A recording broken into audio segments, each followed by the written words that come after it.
This week's episode is sponsored by HelloFresh. If you want to find out how to get $60 off your first 3 weeks, including free shipping on your first box, stick around to the end of the show and I'll show you how.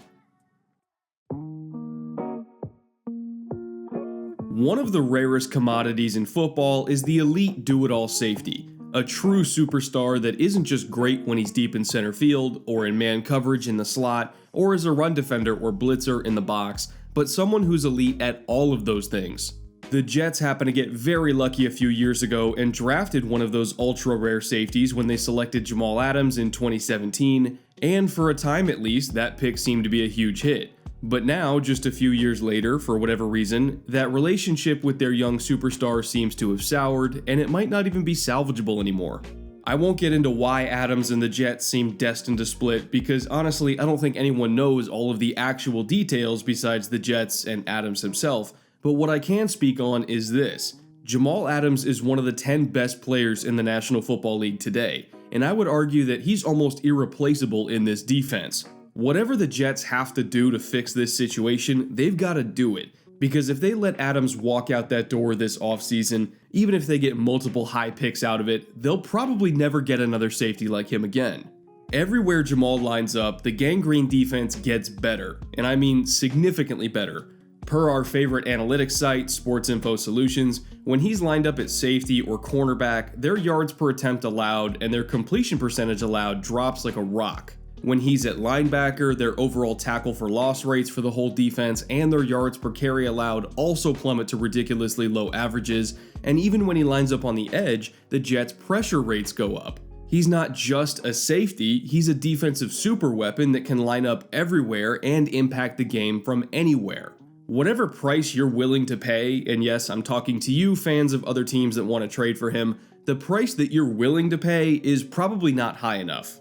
There's a few plays I want to show you that illustrate that, as well as his insane value to any defense, because a lot of what drives Adams' statistical impact on the game, especially when he's down in the box, is something that's really hard to quantify: instincts. There's a reason why Adams led all defensive backs in tackles for loss by a huge margin last season, and it's because Adams has a great understanding of offensive concepts and techniques, and he uses that knowledge to sniff out plays before they even happen. Take this rep against the Browns as an example. It's a 2nd and 10 in the third quarter, and right before the ball is snapped, you can see Adams lurking and studying. He's taking in all available information that he can at this point to make an informed read, whether it be offensive formation, spot of the ball, game situation, etc., anything that can tip him off to what the Browns might do. And there's something really innocuous here that's very easy to miss for most box defenders, but for a guy like Jamal, it tells him exactly what's coming. Line splits, meaning the space between individual offensive linemen. Check out the split here between the center and the right guard, for instance. It's really tight, and if you tried to compare that split to the split between the center and the left guard, you can see that it's several inches looser on that left side. Adams is reading that tight split from the right guard and using it to guess that this play is going to be going left, and you can see him point out to the rest of the defense as well that this is going to be a run to the left. Now, you might be wondering how that split in particular told him that they were definitely running left instead of running something to the right like counter or weak inside zone or something like that, and the answer is quite simple, believe it or not.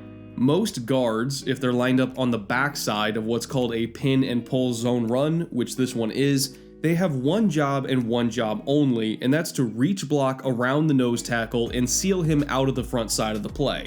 The center next to him also has to get out of there and get on top of the mic as quickly as possible, or he won't be able to make his block either, which means he can't really double the nose first. So that backside guard has to make that block basically all by himself. Trust me, it's a lot harder to execute that reach block against a shaded nose tackle if his pre-snap split is looser instead of tightened up like it is here, so every little inch of closed space counts if it helps to make that block easier off the snap. And Jamal knows that. He knows that the only two reasons a guard would condense his split by those few extra inches are if he's pulling to the left or reach blocking to the left. That's it. He doesn't know exactly what kind of run it is, but he for sure knows what direction it's going. And most importantly, he also knows that no matter what, this right guard is going to be doing something other than walling off the B gap. And if the guard doesn't have the B gap, that means the right tackle does. So Jamal knows that he's got a window here to make a big play behind that guard if he can hit that gap just right before the tackle can close it down. It's a risk to shoot that early into the backfield and potentially get caught out of position, sure, but it's a calculated risk because of how smart Adams is and how much he knows about the subtleties and techniques of offensive football.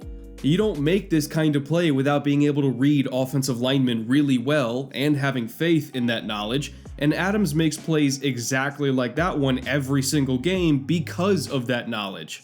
Beyond just reading plays before the snap though, he's also an extremely quick decision maker after the snap.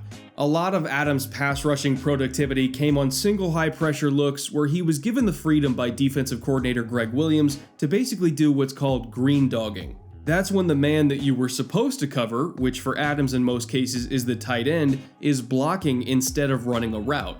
And rather than just dropping back to cover nobody, Adams brings more pressure himself and finds an open gap in the protection to slip through.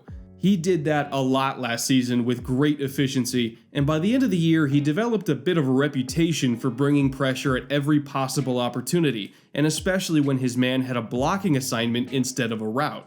That's why when it got all the way to week 16 in the season against the Pittsburgh Steelers, in a tie ball game on 3rd and 5 in a crucial possession, Steelers offensive coordinator Randy Fitchner thought that he could beat Adams by taking advantage of that aggressiveness and baiting him into misplaying a gash screen to tight end Vance McDonald.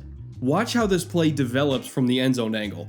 They bring McDonald across the formation on a motion check to see if Adams follows him, which is an indicator for the man-to-man coverage look they want to see, and then after the snap they have McDonald intentionally square up on the edge rusher and throw an absolutely horseshit block on purpose that they hope will both entice the edge to counter inside, which he does, and they also hope that Adams will take one glance at McDonald throwing that block and then bring pressure himself without giving it a second thought. Not gonna lie, if I had the freedom to blitz anytime I wanted to, and if I saw that wide open gap with my man throwing a terrible block, I'd probably bring pressure myself. It would be hard not to. But Adams doesn't pull that trigger for some reason that I still can't quite fully explain. He sticks on McDonald just a tick longer to watch this play develop because something just didn't feel right about it to him, and once he glanced back at Mason Rudolph to see where his eyes were, then he figured it out. It wasn't a block, it was bait. And from then on, this play was dead in the water because Adams immediately knew what was coming next. He sat on the throw, took down McDonald for a 5-yard loss, and that completely killed the drive. The Jets then scored on their ensuing possession, while the Steelers were never able to score again, and that was a major turning point in a game that they ended up winning. I know that the Jets were not a very good team last year, but the main reason why they were able to even eke out a 7-9 record to begin with was their defense, and one of the main reasons why their defense was so good was because Jamal Adams was leading it. I mean, for God's sake, as good as the Patriots defense was last year, the Jets more than doubled their team tackle for loss totals. They were tied with Tampa Bay with the lead in yards per carry allowed at a staggeringly low 3.3. They were 5th in yards given up per drive and 9th in 3-and-outs forced, and they did all of that despite the offense being so bad that the Jets' defense as a whole had the worst starting net field position per drive in the entire league. The defense was the only thing keeping that team together in 2019, and without Adams, I'm not sure that they could pull off those same numbers again in 2020. He's not just important for this team's success, he's damn near essential. He covers well in man-to-man, he's excellent in zone, he's ridiculous as a run defender and a blitzer, and most crucially of all, he's the traffic controller for that whole unit. He gets people lined up, he changes calls and makes adjustments as necessary. He's the closest thing Gregg Williams is going to get to having one of his assistant coaches being out there on the field, and most teams just flat out can't afford to lose people like that. I know that the Jets may be hesitant about paying a safety a lot of money, but the last time I checked, there are 23 defensive linemen and edge rushers that are set to make at least $16 million next season, and Jamal Adams had more tackles for loss than all but 3 of them, in addition to his 7 pass breakups, his interception, his 6.5 sacks, and his 13 extra QB hits, all while he makes a fraction of what those other guys do. Seriously, you can look all that up yourself. His numbers were absolutely insane. You can't just value him like a safety because he's not just a safety. He's a linebacker, he's a slot corner, he's a pass rusher, he's a leader. But even more important than all that, he's the best damn player this organization has drafted in a decade. I don't care how much money he wants. I don't care if he has a problem with a certain coach or if he's offended about who took what phone call about a potential trade offer. None of that matters. What matters is that Jamal Adams gets paid, that he stays with the Jets for life, and that he helps lead this team to relevancy again. If you have someone on your roster who's only 24 years old and he's already the best person on the planet at his job, you don't make him leave. You make him happy. And right now, Jamal Adams, for one reason or another, is not happy. This may or may not be a very complex problem for the Jets to solve, and this may or may not need to be fixed by an absolute truckload of money. But at least we can all agree on this. Adams has earned that truckload of money. And if that money is the one thing that's standing between a generational football player staying in New York or not, then it isn't a hard decision to make. Joe Douglas, go pay that man. Whether you look at the numbers or you look at the tape, whatever Jamal Adams is asking for, trust me, he's worth it.